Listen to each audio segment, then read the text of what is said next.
संजय राऊतांनी त्यांच्या शिल्लक सेनेची पर्वा करावी। शिवसेनेची पर्वा करण्याची त्यांना गरज नाही आहे, कारण शिवसेनेमध्ये दररोजच माननीय मुख्यमंत्री एकनाथजी शिंदे यांच्याकडे अनेक लोक प्रवेश करत आहेत, वेगवेगळ्या पक्षातून प्रवेश करत आहेत। उभाटा गटातून तर जणू काही ही एक प्रकारची रांगच लागलेली आहे।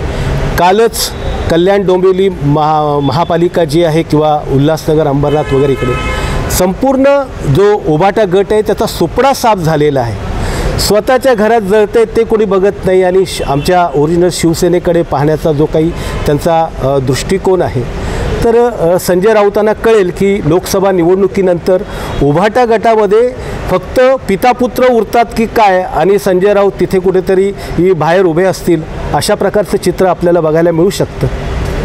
टीका केली त्याबद्दल वास्तविकता महाराष्ट्राची संस्कृती किंवा ज्या पद्धतीनं ते शाहू फुले आंबेडकरांचं नाव घेऊन उभ्या महाराष्ट्रात म्हणजे प्रचार करतायत, तर त्या शाहू फुले आंबेडकरांनी स्त्रीचा सन्मान करायला शिकवलेला आहे।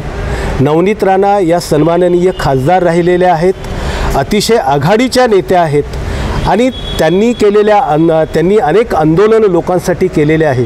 अशा एका सन्माननीय सदस्याला अशा प्रकारचं संबोधणं ही एक प्रकारची संजय राऊतांची विकृत मनोवृत्ती प्रदर्शित करते आहे। त्यांनी ज्या पद्धतीनं नवनीत राणांच्याबद्दल वक्तव्य केलं आहे याच्याबद्दल मला म्हणजे उभाटा गटातल्या ज्या काही प्रवक्ते आहेत महिला, त्यांना मला विचारायचं आहे की तुम्ही संजय राऊतांच्या या विधानाशी सहमत आहात का? याबद्दल तुम्ही मूंग गिळून का बसलेले आहेत, गप्प का बसले आहेत? मला असं वाटतं जर स्त्री सन्मानासाठी तुम्ही बोलत नसाल तर बाकी कुठल्या गोष्टीवरती तुम्हाला बोलायचा अधिकार नाही आहे।